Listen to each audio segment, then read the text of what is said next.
What's up, guys? Welcome back to another video. The lighting is kind of a little bit trash right now. I don't really know how you guys think about it, but we'll see when I post it. Right now it's currently like 7 in the morning, so the lighting isn't great. But you know, the sun is rising. I have this lamp on, so I don't really know how that's gonna work.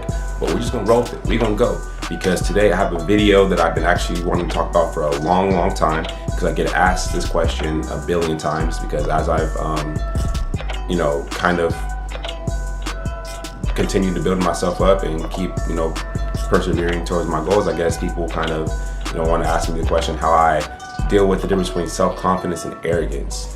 Honestly, this is like kind of like a weird question for me, just because of the fact that growing up I always struggled with finding that balance, because a lot of people would see me, I don't know, a lot of people, but there's definitely some people who would, you know, say I was cocky, say I was arrogant. I personally thought that I never really was that way, but I guess sometimes that's what other people are there for, is to kind of help you pull the wool over your eyes, so to speak, and from over your eyes, I should say, and help you to kind of see your deficiencies and flaws. But when it comes to something like this, though, I don't really see a difference between the two. I personally believe, this is my personal belief, that arrogance and self-confidence are one and the same, because it all just comes down to perspective. Very key, perspective. If you went and asked this person over here if Jordan Bryce is arrogant or confident, that person may say, oh man, like I love that person's confidence. I love how he just like walks into a room and I feel like, you know, that energy, that aura, etc., etc. But if you go and ask this person over here, well, they may say, oh nah, fuck that kid. He's like, you know, he's like just a total asshole. He's always talking about how he's gonna win, how he's the best, blah, blah, blah, blah, blah, blah. Personally, when it comes to me, I feel like that I'm the best at anything I do. That's just straight up. I really walk around and feel like that I'm gonna win at every last thing I do and put my mind to, and I'm going to excel at it. Why? Because I feel like you have to carry yourself that way. I feel like it's vital to carry yourself that way, and everybody, in my opinion, should, because no one else is going to believe in you more than you believe in you.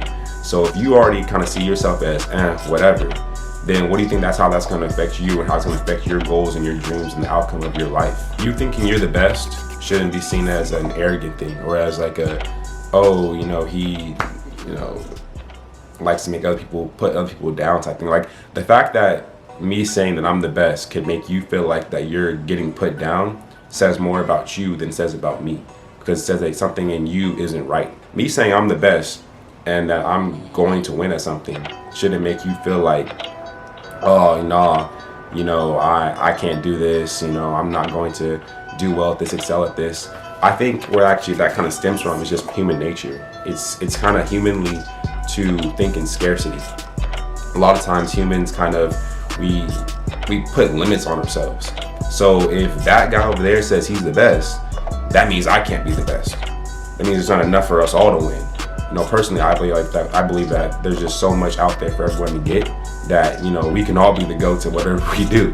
So it's like, don't sit here and think that because one person carries themselves in a certain way means that all of a sudden you can't get there. You can't win. You can't have all those things that you really want.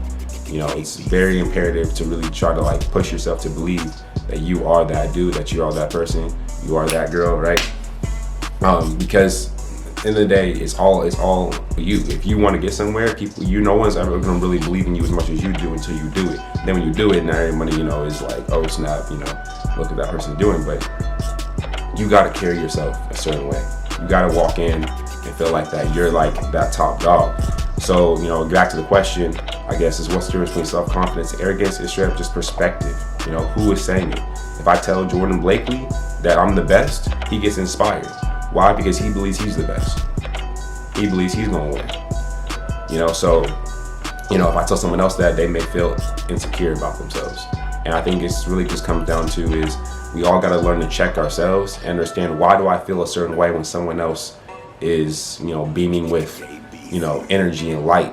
You know, why do I feel the need to want someone else to dim their light around me just because mine is flickering? You know, if yours is flickering, you know, you gotta fix that bulb, turn that shit up a little bit, you know, pick it up, you know, try to level up a little bit, because in the day, you know, it's all on you. If you don't think you're the best, you walk into situations thinking that you're gonna lose anyways, well, I promise you, you won't be too shocked at the outcome. Obviously there's a line, you know, if you being an asshole, there's, you know, there's obviously a line. But I think we all as a people could really try to really sit down and work on who we are on our inside and what we really believe about ourselves. You know, your subconscious believes, like not even what you say to people, what do you really believe, you know, in your head? That stuff is really what makes it, you know, it makes you or breaks you, you know. If you really truly believe that you're that person, that you're gonna win, that you're the best, like I said, I will say it a billion times, I'll say to anyone who asks me, I think I'm the greatest at anything I freaking do. There's just no way around that. I think I'm going to be the greatest at anything I do, you know, and you know, I don't care who says yes, no, you know, it's just what it is. Yeah, I think we all can really sit down and kind of ask ourselves a question. Is a person truly arrogant, or am I really dealing with something that allows me to feel insecure around this person because this person obviously isn't insecure, this person obviously wants to go get it. I think that like anything that you do in life that takes a little bit of ambition and, you know, that push yourself, if you want to be the manager of your job, if you want to be a model, right, if you want to be an artist, if you want to be an actor, if you want like anything you want to do, you have to carry yourself a little bit with that arrogance that people like to call it, just because of the fact that it is so hard to be successful at whatever your dream and goal is. It's hard to be, you know, a brain surgeon. It's hard to be a lawyer. It's hard, you know, I mean, you have to, especially, I mean, being a lawyer, you get torn up if you don't have the confidence. Like, I mean, think about anything you do. If you want to excel at it, you're going to have to carry yourself and believe in yourself enough to get you to that point. Because no one else is going to look at you and go, oh, damn, that person is the one. You know, you have to look at yourself and be like, nah, I'm the one. So I really implore you guys to sit down and really ask yourselves the difference between self-confidence and arrogance. And yeah, that's my kind of opinion on it. Put in the comments below, what is your opinion on self-confidence versus arrogance? Big facts.